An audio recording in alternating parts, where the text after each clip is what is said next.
আমার শুভেচ্ছা, আমার নমস্কার। আজকের যে স্মারক বক্তৃতা, এই স্মারক বক্তৃতাটা শ্যামাপ্রসাদ মুখোপাধ্যায় স্মারক বক্তৃতা। এই বক্তৃতার আগে যে বক্তৃতা আমরা করেছি সেটা কিন্তু অনির্বাণ দত্ত স্মারক বক্তৃতায় ছিল, এবং অনির্বাণ দত্ত স্মারক বক্তৃতা সম্বন্ধে অন্তত দু কথা না বলে দিলে, কারণ এটা অনির্বাণ দত্ত স্মারক বক্তৃতা প্র্যাকটিক্যালি একটা ধারা ধরে আসছে। অনির্বাণ এখানে এই কলেজের একটা টিচার, একটা ফ্যাকাল্টি ছিল। সে এখানে কাজ করতো, অত্যন্ত ভালো গান করতো, একটা প্রাণের মানুষ ছিল। চিকিৎসকের সঙ্গে এই প্রাণের সম্পর্কটা অনির্বাণ ছিল, এবং আলাদা করে অনির্বাণকে বোঝানো যায়, চেনানো যায়। কারণ প্রাণ নিয়ে যারা ব্যবসা করেন তার ভিতরে যদি প্রাণ না থাকে সেটা কিছুই থাকে না। তবে অনির্বাণকে আমরা হারিয়েছি, এবং অনির্বাণকে হারানোটা আমাদের সকলের খুব দুঃখের, বিশেষ করে আমার খুব দুঃখের। কারণ অনির্বাণ আমার কলেজের ছাত্র ছিল, এবং ওর সঙ্গে প্রথম আলাপ হয়েছিল কলেজেরই একটা রিউনিয়নের মধ্যে।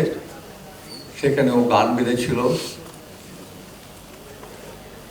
দেখো রাজা, আহা রাজা, বেচারা রাজার কত দুঃখ কত দুঃখ, এই গানটা গুপিগাইন বাঘাবাইনের সেই গানটাও গিয়েছিল। সেই দিন অনির্বাণের সঙ্গে আলাপ হয়েছিল। তারপরে এখানে আসে, ওর সঙ্গে খুব ঘনিষ্ঠতা ছিল। তারপরে অনেক এগিয়ে আসা, সবারই মন জয় করে নেওয়া, তারপর হঠাৎ করে তার মৃত্যু, স্তব্ধ হয়ে যাওয়া। আজকের এই সবার মধ্যে প্রথমে অনির্বাণকে একটু স্মরণ করে রাখলাম, কারণ আমার মনে হয় অনির্বাণের রেস ধরেই কিন্তু আমরা এই অনুষ্ঠানটা করতাম এবং অনির্বাণের কথা বলতাম। সেই অনির্বাণের সঙ্গে কথা হয়েছিল। অনির্বাণ বলেছিল, আমি বলেছিলাম যে গানটা ছেড়ো না, গানটা তোমার ভিতর থেকে আসে। এবং ও বলেছিল রবীন্দ্রসদনে একটা অনুষ্ঠান করবো যেটা একক অনির্বাণ বলে, সেটা পরে হয়ে ওঠেনি। এবার আমি মূল বিষয়ের মধ্যে ঢুকছি। চিকিৎসক, তার দায়বদ্ধতা মানুষের প্রতি, সমাজের প্রতি। কারণ চিকিৎসক হচ্ছে একটা স্তম্ভ, এবং সে একটা সোশ্যাল টিচার, একটা সামাজিক বন্ধু, সামাজিক শিক্ষক। আমি যে কথাটা মানুষকে বলি সেটা মানুষ অনেক গভীরভাবে গ্রহণ করেন, এবং মানুষ সেটা গভীরভাবে পালন করেন। আমি মানুষকে বলি নেশা করবে না, সে নেশা করে না। এইভাবে গভীরভাবে আমাদের মধ্যে সম্পর্ক গড়ে ওঠে। এই সম্পর্কটা এত গভীর হয়ে গড়ে ওঠে যে সেখানে মায়ের সঙ্গে সন্তানের যে সম্পর্ক, সেই রকম একটা সম্পর্ক গড়ে ওঠে। কারণ সন্তান জানে তার খিদে পেলে মা তাকে ধরে তাকে খাওয়াবে। তেমনি পেশেন্টদেরও এরকম ভাবা উচিত যে আমার কষ্ট, আমার যা কিছু হবে, চিকিৎসক আমাকে তার কেয়ার করবে। এই যে বিশ্বাসযোগ্যতা, মানুষের চিকিৎসকের প্রতি যে বিশ্বাসযোগ্যতা, আর চিকিৎসকের মানুষের প্রতি যে বিশ্বাসযোগ্যতা, এই দুটো যদি ঠিক না থাকে কিছুতেই চিকিৎসাকে সম্পূর্ণভাবে দেওয়া সম্ভব নয়। কারণ মা যদি ভাবেন আমার শিশু আমাকে আঘাত করবে, তাহলে নিশ্চয়ই সে খাওয়াতে সাহায্য করবে, ভালোভাবে নিতে পারবেন না। তা আমি বারবার বলি doctor patient relationship is very important, যেটা আমাদের এই সময় একটা ক্রাইসিসের মধ্যে দিয়ে আছি। এবং শুধু ডক্টর পেশেন্ট নয়, সমাজের এভরি হেমিস্ফিয়ারে, সমস্ত জায়গাতে এই ধরনের রিলেশনশিপ ইন ক্রাইসিস। সেটা ঘরের মধ্যে স্বামী স্ত্রী রিলেশনশিপ, সন্তানের সঙ্গে বাবার রিলেশনশিপ, ডক্টর পেশেন্ট, উকিলের সঙ্গে, ইভেন শিক্ষকের সঙ্গে ছাত্রের সম্পর্ক, জায়গাগুলো খুব টান। কবে থেকে এই ডাক্তারদের সঙ্গে পেশেন্টদের রিলেশনশিপ খারাপ হতে শুরু করলো? যদি দেখতে চান, আগে ডাক্তারদের ডাকা হতো নাম ধরে। আমরাও ডেকেছি বোচা ডাক্তার, ঝালু ডাক্তার, কালু ডাক্তার। মানে বাড়ির যারা সব থেকে গুরুজন তিনিও বলতেন বোচা ডাক্তার, যে সব থেকে ছোট সেও বলতো বোচা ডাক্তার। বাট আমার এত নিকট। কিন্তু যখন থেকে doctor Chatterjee, doctor Saha, doctor Mukherjee এসব হয়ে গেল, তখন দূরত্বটা হঠাৎ করেই বেড়ে গেল। তারপরে যে তৃতীয় ব্যক্তির উপস্থিতি, কর্পোরেট সেক্টরস এবং আর বাকি যে সেক্টরগুলো আসলো, তাদের ডক্টরের সঙ্গে মানুষের দূরত্ব যোজন দূরে চলে গেল। এর কারণটা হচ্ছে এটাই, আমি ব্যক্তিগতভাবে বিশ্বাস করি স্বাস্থ্য এবং শিক্ষা যে কোনো সুস্থ সমাজের এটা রাষ্ট্রের দায়িত্ব হওয়া উচিত। যদি আমি খুব বড় কথা বলছি, লোকে মনে করবে এটা খুব বড় কথা হয়ে গেল, কিন্তু বিশ্বাস করুন যখনই রাষ্ট্র শিক্ষা এবং স্বাস্থ্যটাকে কর্পোরেট বা সাধারণ মানুষ বা ব্যবসার মধ্যে ছেড়ে দেবেন, এটাকে পণ্য বলে গ্রহণ করবেন, তখন এটা সম্পূর্ণ শেষ হয়ে যাবে। কোন রকম তার অডিট, অ্যাকাউন্টেবিলিটি কিছু থাকে না। এবং এই যে তৃতীয় ব্যক্তি, যে কর্পোরেট বা যে সেক্টর আসছে হেলথে এবং এডুকেশনে, তারা মানুষকে ঠকাবে এবং ঠকিয়ে মুনাফা লাভ করবে। আপনি অবাক হয়ে যাবেন, কালকেই আমি কলকাতাতে একটা অনুষ্ঠানে ছিলাম যেখানে প্রাক্তন হেলথ সেক্রেটারি ছিলেন সুজাতা ম্যাডাম বলে, তিনি বলছিলেন যে সারা ভারতবর্ষে প্রায় 13 ট্রিলিয়ন ব্যবসা প্রতি বছর, তার মধ্যে সব থেকে বেশি যে ব্যবসা লাভ হয়েছে, হ্যাঁ সব থেকে বেশি যেটা লাভ হয়েছে সেটা হচ্ছে হেলথ অ্যান্ড ফ্যামিলি ওয়েলফেয়ার এবং ফার্মাসিউটিক্যাল ইন্ডাস্ট্রিতে প্র্যাকটিক্যালি 31%, সেখানে রিয়েল এস্টেটেও মাত্র 17%, সেখানে প্রোডাকশন ইন্ডাস্ট্রিতে মাত্র 22%। তার মানে ভাবুন 31% ডেভেলপমেন্ট শুধুমাত্র হেলথ সেক্টরে ফার্মাসিউটিক্যাল ইন্ডাস্ট্রিতে হয়েছে।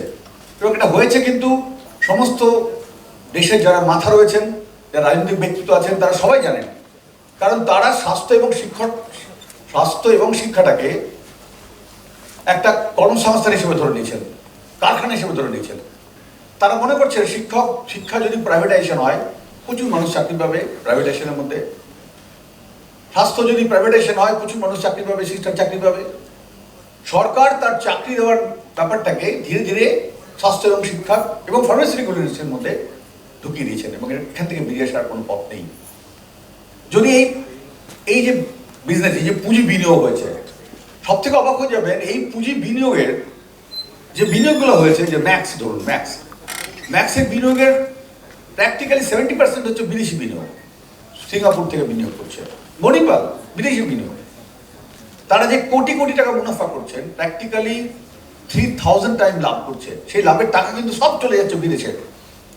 আমাদের পেশেন্টস, আমাদের টাকা, আমরা ওষুধ খাচ্ছি, আমরা ইনভেস্টিগেশন করছি, ডাক্তার কেউ সেরকমভাবে কিচ্ছু লাভ করেন না, কিছু পয়সা পান না, তারা সামান্য কিছু পয়সা পান। আসল মুনাফা করেন কিন্তু কর্পোরেট সেক্টর। আপনি বহরমপুরকে দেখে কর্পোরেট সেক্টরকে ভাববেন না, এখানে কিছু ব্যক্তিগত কর্পোরেট সেক্টর রয়েছে, তাদের কথা ভাববেন না, এটা খুব ছোট। পরে যে আপনি বলতে পারেন যে এটাকে বেরোবে কি করে। প্রথম হেলথ সেক্টরের সব থেকে বড় কথা যেটা বলতে হবে সেটা রোগীর সংখ্যা কমাতে হবে। আর রোগীর সংখ্যা কমাতে হবে কি করে কমাবে? এত রোগী বেড়েই চলেছে, হাসপাতাল বাড়িয়ে, চিকিৎসক বাড়িয়ে, নার্স বাড়িয়ে, কোনোদিনও এই অসম লড়াই কোনদিন আপনি ঠিক করতে পারবেন না। কারণ আপনি যদি দেখেন মেইন যে ডিজিজ প্রসেস যেটা আমাদের আগে ছিল, কমিউনিকেবল ডিজিজ, সেটা কিন্তু 40% অফ দ্য টোটাল হেলথ পপুলেশনে ছিল, সেটা কিন্তু অনেক অংশেই কমে গেছে। কারণ স্যানিটেশন, ইমিউনাইজেশন, বাড়িঘর, বিদ্যুৎ, শিক্ষা, নিউট্রিশন, সব দিক থেকে কিন্তু রাষ্ট্র অনেক এগিয়েছে, ফলে কমিউনিকেবল ডিজিজের সংখ্যা কমে গেছে। তাহলে বাড়ছে কি? বাড়ছে metabolic disorder, psychosomatic disorder, psychosexual disorder. কারণ কি? মেটাবলিক ডিসঅর্ডারের পরিষ্কার কারণ এটি প্রিভেন্টেবল। যদি আপনি যা খাচ্ছেন সেটা যদি আপনি খরচ করেন, তাহলে আপনার কোনো মেটাবলিক ডিসঅর্ডার হবে না। এত সহজ। মানে আমাকে হেলথ এডুকেশন বলতে হবে আপনি খাওয়ার সঙ্গে এক্সারসাইজ করতে হবে, আপনাকে সাইকেল চালান, সিঁড়ি দিয়ে উঠুন, প্রিভেন্টেবল ডিজিজ। আপনি প্রচুর খাবেন, কাজ করবেন না, ক্যালোরি বার্ন করবেন না, অটোমেটিক্যালি আপনার শরীরের মধ্যে ক্যালোরি জমবে, লিভারে ফ্যাট হবে, কোলেস্ট্রল মেটাবলিক প্রবলেম হবে, আপনার আর্টারি সমস্ত জায়গাতে ব্লক হবে, স্টোন ডিজিজ হবে, ক্যান্সার হবে, কিডনি ফেলিওর হবে, সব হবে এই মেটাবলিক ডিসঅর্ডার থেকে। একটা বললাম যতটা খাবেন তার থেকে বেশি খরচ করতে হবে, সেটা আগে করতো। আগেকার মানুষ প্রচুর পরিশ্রম করতো, সাইকেল নিয়ে চলাচল করে, আমরা সব গাড়িতে চলি, হাঁটি না, এগুলো কিন্তু আমাদের এই অসুখের মূল কারণ। দ্বিতীয় হচ্ছে সাইকোসোম্যাটিক ডিসঅর্ডার, মনের জন্য দেহের রোগ। মন আর দেহ একসঙ্গে দেহের মধ্যে থাকে। যখন আমাদের মন খারাপ হয় তখন আমাদের দেহ খারাপ হয়, আর যখন দেহ খারাপ হয় তখন সঙ্গে সঙ্গে মনটাও খারাপ হয়। দুটো এত অঙ্গাঙ্গিভাবে জড়িত যে কোনটাকে আলাদাভাবে চিকিৎসা করলে হয় না। কিন্তু এটা মাথায় রাখবেন, সাইকোসোম্যাটিক ডিসঅর্ডার, সাইকোসেক্সুয়াল ডিসঅর্ডার যেগুলো রয়েছে, all are responded only on psychotropic medicines. এরা কেউই ওষুধ দিয়ে ভালো হবে না, তারা যাই বলুক না কেন। দে আর পলিসিমটোম্যাটিক, এক একটা ধরনের তারা কমপ্লেইন করবে, সিমটম দেখাবে, কখন বলবে খিদে হয় না, কখন বলে ঘুম হয় না, কখন বলে পায়খানা হয় না। কিন্তু বেসিক প্রবলেম তার সাইকিক প্রবলেম। যেমন পরীক্ষা দিতে যাওয়ার সময় একটা মেয়ে যদি বারবার পায়খানায় যায়, সে ইচ্ছে করে পায়খানা করতে পারে না, কেউ করে না। তাকে তার পরীক্ষা দিতে যাওয়ার টেনশনটাকে কমাতে হয়, তাকে রিলেশন ডেভেলপ করতে হয়, পেশেন্টের সঙ্গে কথা বলতে হয়, তোমার কি কারণ কি, তুমি কি পরীক্ষা ভয় পাচ্ছ বলে তাকে যদি পরীক্ষাটা বন্ধ করা যায় অথবা তাকে টেনশন কমানোর কিছু করা যায়, দেখা যাবে পায়খানা বন্ধ। কোনো পায়খানা বন্ধ করার ওষুধ এই পেশেন্ট রেসপন্ড করবে। হাসপাতালে যেসব পেশেন্ট আমরা দেখি যাদের জন্য আমাদের বার্ডেন, এবং প্রতি মুহূর্তে আমাদের যে মেইন এন্ট্রি গেট এমার্জেন্সি, সেটা যদি ওয়েল ম্যান না হয়, অত্যন্ত সুন্দরভাবে শক্তিশালী না করা হয়, তাহলে গোটা হাসপাতালের স্ট্রাকচার ভেঙে পড়বে। কারণ ভুলভাল পেশেন্ট ভর্তি করলে কিন্তু সেটা বার্ডেন হেলথ কেয়ার। আমি বলছি, আমি এখানে দেখেছি এবং আমি ঊর্ধ্বতন কর্তৃপক্ষ নজরে এনেছি, পেশেন্টের পেইন অ্যাবডোমেন হয়েছে, তাকে সমস্ত রকম পরীক্ষা করতে দেওয়া হয়েছে এবং একটা ছাপ মেরে দেওয়া হয়েছে। সেই ছাপের মধ্যে টিক টিক টিক টিক করে, যেমন এমসিকিউ টিক করে, ঠিক সেইভাবে ওষুধের মধ্যে টিক করা আছে। একটা পেশেন্টকে ডাক্তার দেখবে, তার কি দেখছে সেটা লিখবে না, তার ডায়াগনোসিস কি সেটা লিখবে না। কারণ ডক্টর ছাড়া কেউ ডায়াগনোসিস করতে পারে না পৃথিবীতে।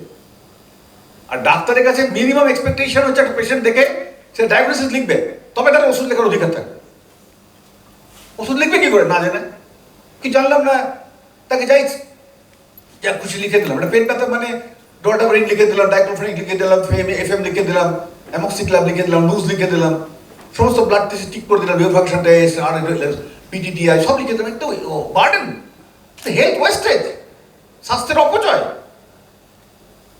একটা প্যাথোলজি ডিপার্টমেন্টে যদি ওই রকম পেশেন্টের অতগুলো টেস্ট করতে হয়, এক্সস্ট হয়ে যাবে। আপনাদের প্রত্যেক ডাক্তারদের উচিত এইটা মানবিকভাবে করতে, পেশেন্টগুলোকে ভালো করে দেখুন। আপনাদের কেউ বলে না, এটাই হচ্ছে মানবিক দিক। এথিক্স মানে হচ্ছে ডাক্তারের চেয়ারে বসবে in that intention to cure the patients.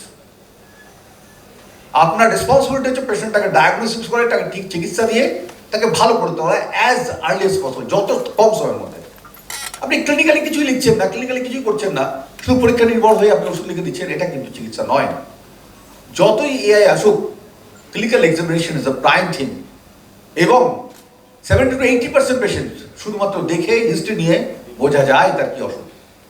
এর জন্য অত পড়াশোনা করতে হয় না, শুধুমাত্র বেসিক সায়েন্স পড়লেই এটা বোঝা যায়। আমরা যদি এটাকে নেগলেক্ট করি, আর আমাদের একটু আগেই বলছিলেন, স্যার বলছিলেন চিকিৎসা বিজ্ঞান একটা গুরুবিদ্যা, একদম ঠিক। গুরু যেমন হবে ছাত্র তেমন হবে। গুরু যদি ফাঁকিবাজ হয়, ফাঁকিবাজ হবে। গুরু যদি চোর হয়, চোর হবে। এইরকম গুরু যদি ভগবান হয়, ছাত্র ভগবান হয়ে উঠবে। এবং দেখবেন, আমি বলছি না, দেখবেন কিছুদিন আগে একটা ভুবনেশ্বরের এইমসের একটা ছাত্র, পরপুরের ছেলে, সেখানে পড়ে, আমার কাছে এসেছিল, আমাকে যে আসে মাঝে মাঝে কথা বলে, আমার পরিচিত। বিশ্বাস করুন, আমি মুর্শিদাবাদ মেডিকেল কলেজে খারাপ এরকম বলছি না, কিন্তু ছেলেটার অ্যাটিচিউডটা দেখে মনে হচ্ছে সে খুব ভালো টিচারের কাছে পড়াশোনা করছে। এইটা বোঝা যাচ্ছে, মানে যে তার ওরিয়েন্টেশনটাই বুঝিয়ে দেবে। আমি যাকে যা জিজ্ঞেস করছি, ঠিক রিলেটেড যা জিজ্ঞেস করছি, প্রত্যেকটা ঠিক পয়েন্ট টু পয়েন্ট অ্যান্সার দিচ্ছে, এবং সেটা খুব ভালো লাগে। আমি বলছি না, মুর্শিদাবাদ মেডিকেল কলেজে আমি প্রচুর ছেলে গেছি, অত্যন্ত ট্যালেন্টেড ছেলে গেছি। আমার এখানে বাউনপুরের ছেলে আছে, তারাও আমার কাছে যেত। আমার কথা হচ্ছে, আপনারা যারা মুর্শিদাবাদ আছেন, এখানে আছেন, কারণ আমরা আজকে এই মঞ্চে দাঁড়িয়ে আলোচনা করছি, সুতরাং এই মঞ্চে দাঁড়িয়ে এই কথা বলতেই হবে। মুর্শিদাবাদ মেডিকেল কলেজের যে ছাত্ররা পড়ে, তারা মানুষের সঙ্গে, মানুষের পাশে দাঁড়িয়ে, মানুষের গায়ে হাত দিয়ে চিকিৎসা করবে, ক্লিনিক্স করে চিকিৎসা করবে, এবং সেটা শেখাবে আমাদের এখানকার টিচাররা। এই অঙ্গীকার করতে হবে। This is the relationship.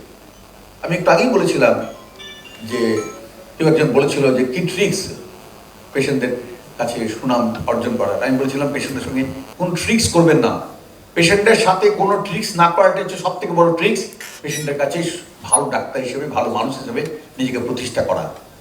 আর এই করতে কোনো বেশি পয়সা লাগে না, একটু পরিশ্রম হয়তো বেশি হয়, ফাঁকিবাজি কম হয়, কিন্তু আখেরে কিন্তু সবই ভালো হয়। রুগীদের ভালো হয়, ডাক্তারদেরও ভালো হয়, ডাক্তার কমিউনিটির ভালো হয়। সুতরাং আপনি প্রত্যেক ছাত্রছাত্রীদের বিশেষ করে বলবো, তোমরা পেশেন্টের কাছে যাও, ইভিনিং রাউন্ডে যাও, সিনিয়রদের বলো, তোমরা ক্লিনিক্স করো, দেখো, বারবার পেশেন্টকে দেখো, ঘুরিয়ে ফিরিয়ে দেখো। এবং কত যে একটা পেশেন্ট একটা চ্যাপ্টার, একটা পেশেন্ট প্রথম থেকে শেষ পর্যন্ত একটা বিরাট শিক্ষা। আমি একটা ছোট্ট উদাহরণ দিচ্ছি, খুব অদ্ভুত। একজন পেশেন্ট, তার রেক্টামে ব্যথা হয়েছে, ফোনে কথা বলেছে, সে বলেছে যে রেক্টামে ব্যথা হয়েছে, তাহলে ফিশার হয়েছে, এটা দিন। এরকম ভাবে করতে করতে ফাইনালি দেখা যাচ্ছে তার কলোনোস্কোপ অ্যাডভাইস হয়ে গেছে। কলোনোস্কোপ করার সময় দেখা যাচ্ছে তার একটা পেরিনাল অ্যাবসেস হয়েছে। কলোনোস্কোপ আন্ডার জেনারেল অ্যানেস্থেসিয়া কলোনোস্কোপ করতে গেছে, এত ব্যথা, দেখছে যে তার পেরিনাল অ্যাবসেস। কিন্তু কেউ পায়খানার হাত দিয়ে দেখেই নি যে ও পেরিনাল অ্যাবসেস। Sad part. এবং উনি অত্যন্ত নাম করা একজন মানুষ। তাহলে এইটা তো ভুল হচ্ছে। এই যে মানুষটা, যার একটা পেরিনাল অ্যাবসেস হয়েছে, যে অনেক আগে, তারপরে সে অপারেশন হয়েছিল, সেপ্টিসিমিয়া হয়েছিল, অনেক কষ্ট হয়েছিল তার। এই ধরনের ভুলগুলো কিন্তু ডাক্তারদের কাছে যত কম হয় তত ভালো। ডাক্তারের সঙ্গে বদনাম শুনি, কিন্তু অনেক ডাক্তারের সঙ্গে অনেক সুনামও শুনি, এবং আমার মনে হয় ভালো ডাক্তারের সংখ্যা বেশি, কিন্তু কিছু খারাপ ডাক্তারের জন্য আমাদের অনেক বদনাম হয়, এবং এইটা কিন্তু আমাদের প্রতিহত করতে হবে নিজেদের কমিউনিটির মধ্যে দাঁড়িয়ে। আর মানুষের সঙ্গে ডাক্তারের যে এথিক্স, ডাক্তারের যে কাজ যেটা করা উচিত একদম ফাদারলি, তার ব্যথাকে নিজের ব্যথা বলে মনে করা উচিত, তার কষ্টটাকে নিজের মনে করা উচিত। তার চোখ লাল হলে ডাক্তার নিজের চোখে হাত দিয়ে দেখবে যে তার চোখ লাল হয়েছে, এতটা মরম দিয়ে ডাক্তারি করতে হবে। কি আছে বলার সঙ্গে সঙ্গে দুটো তিনটে ওষুধ লিখে দিলাম, এই প্রবণতা যতদিন না যাবে এই হেলথ লোড কমবে না। যদি আপনি বোঝেন যে একটা পেশেন্ট সাইকোসোম্যাটিক ডিসঅর্ডার এসছে, তার কোনো রোগ নেই, শুধু ওষুধ নেওয়ার জন্য এসছে, এটা প্রবণতা পশ্চিমবঙ্গে আছে এবং গ্রামের মানুষদের আছে, এর সঙ্গে কোনো কিছু সম্পর্ক নেই। গ্রামের মানুষরা যেখানে বিনা পয়সায় কিছু পাওয়া যায় সেখানে তারা ভিড় করেন, কিন্তু তাদের ছোট মনে করবেন না, তাদের এটা না পাওয়া থেকে কিছু পাওয়ার একটা অদ্ভুত আকর্ষণ থাকে, এটাও তাদের মনস্তত্ত্বের একটা জায়গা থেকে পড়ে। তারা মনে করে বিনা পয়সা অপারেশন হবে, স্বাস্থ্যসাথী, চলো স্বাস্থ্যসাথী করে নিই, অপারেশনটা করে নিই। আমার কাছে পেশেন্ট এসছে, সে বলছে আমার স্ত্রীর অপারেশন হয়েছে, এবারে আমি আমার অন্ডকোষে ব্যথা হয়েছে, দেখা দেখলাম কোনো রোগ নেই, বললো আপনি অবসর করবেন, তোর রোগ নেই কি অবসর করবো না, আমার গতবার টাকাটা ফেরত গেছে, এবারে করে দিই। মানে মনস্তত্ত্বের জায়গাটা এমন, আমি অপারেশন করবো কারণ টাকাটা ফেরত চলে যাবে, ওর মাথায় ঢুকে আছে। এগুলো কিন্তু অজ্ঞতা, এগুলো তো শিক্ষার অভাব থেকে করছে, কিন্তু তাদেরকে দোষ দিয়ে লাভ নেই। আমাকে এক বন্ধু বলেছিলেন যে স্বাস্থ্যসাথী এবং ইন্স্যুরেন্স আমাদের হেলথ সেক্টরে সব থেকে খারাপ করছে। আমি তার সঙ্গে পার্শিয়ালি একমত, এই কারণে সত্যিকারে যদি স্বাস্থ্যসাথী হতো তাহলে হাসপাতালে স্বাস্থ্যসাথীকে করা যেত, হাসপাতালের মধ্যেই স্বাস্থ্যসাথী প্রজেক্টটাকে রাখা যেত। প্রাইভেট সেক্টরে স্বাস্থ্যসাথী প্রজেক্ট করে হসপিটালে স্বাস্থ্যসাথী না নেওয়া, এটা কিন্তু হসপিটালও থাকবে আর স্বাস্থ্যসাথীও থাকবে, দুটো একসঙ্গে হতে পারে না, দুটোই তো সরকারি ব্যবস্থার মধ্যে, দুটো আলাদা কেন? এবং এই স্বাস্থ্যসাথীর জন্য কিন্তু অনেক প্রলোভিত এবং অনেক, যারা বললাম অন্যায় করে অনেক পেশেন্টের, আমি বহুত অভিজ্ঞতা হয়েছে, তারা কিন্তু মানবিকভাবে কাজ করেননি।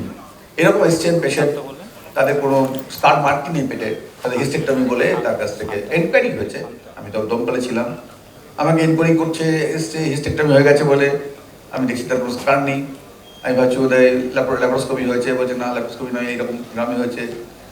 নার্সিংয়ের মালিক বলে খুঁজছে না, আমি তো এটা আল্ট্রাসাউন্ড করবো, দেখতে হবে আমাকে, এবং অবাক হয়ে যাবেন তার পিরিয়ড চলছে, হিস্টেক্টমি করা হয়ে গেছে। এরকম ধরনের, এটা তো ডাক্তারদের গায়ে বলবে না, ডাক্তারদেরকেই তো বলবে, সব ডাক্তারকে না বললে ডাক্তারদের বদনাম হিসেবেই আসবে। কিছু জন হয়তো এরকম করছেন, কিন্তু টোটাল কমিউনিটিটা খারাপ হয়ে যাচ্ছে।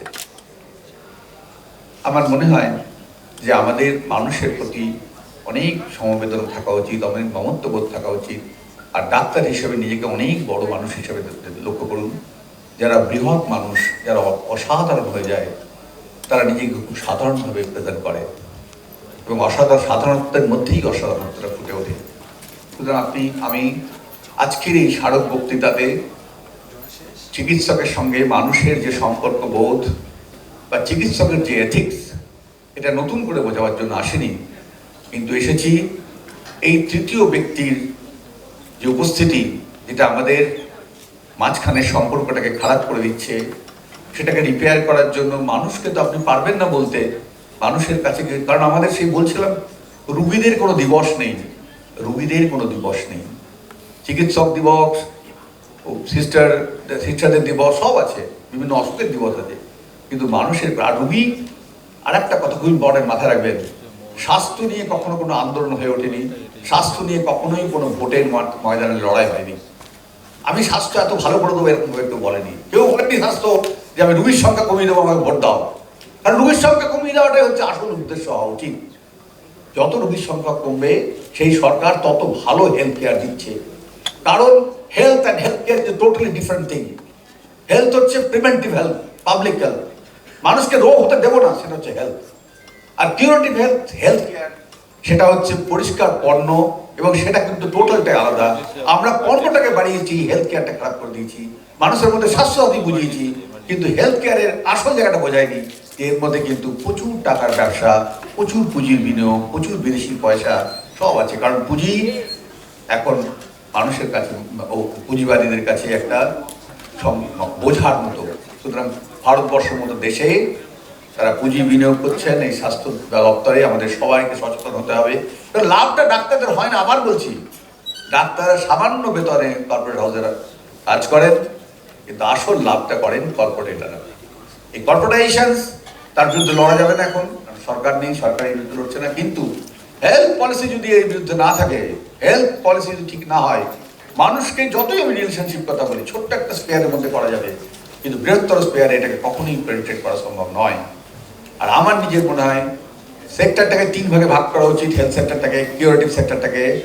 একটা হচ্ছে একদম টার্সিয়ারি সেক্টর, গ্রামে ব্লকে, সেখানে ছোট ছোট হাসপাতালের মধ্যে ছোট ছোট কিওর, যেগুলো কিওর করা যায়, জ্বর, জ্বালা, সর্দি, কাশি, সমস্ত কিছু, যেটা প্রসব যন্ত্রণা, চাইল্ড হেলথ, ছোট ছোট অপারেশন, ফোড়া, ছোট ছোট জিনিস করা যায়, সেগুলো করতে হবে, আটকাতে হবে।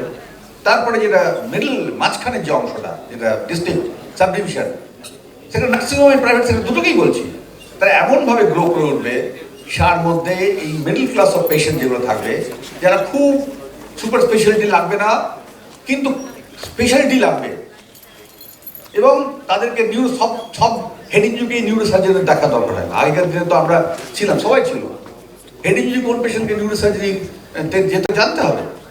আর হাইপার অ্যাকুইট ফেজে রেফার করাটা কিন্তু ঠিক নয়। এটা আমি নিজে শেখাচ্ছি বলবেন না, এটা আমি বলছি, আমার নলেজ থেকেই বলছি। একটা যে কোনো পেশেন্ট হেড ইঞ্জুরি নিলে যদি আপনি সঙ্গে সঙ্গে সিটি স্ক্যান করেন, হাইপার অ্যাকুইট ফেজে যে সিটি স্ক্যান করবেন, অলওয়েজ মিসরিপ্রেজেন্ট করবে। হয়তো দেখা গেল কোনো হেড ইঞ্জুরি কোনো নেই, হয়তো দেখা যায় সেকেন্ড দিন এত বড় একটা হেমাটোগ্রাফি। সুতরাং ইমিডিয়েটলি কোনো পরীক্ষা করাটা, তার থেকে বেড কেয়ার, তার থেকে primary care is very important in head injury, multiple trauma. তারপরে পেশেন্ট সেটেল করলে তখন আপনারা দেখুন, তখন যদি মনে হয় পেশেন্ট সেটেল করার পরে এটা যাওয়ার মতো প্রয়োজন আছে, তখন পাঠান।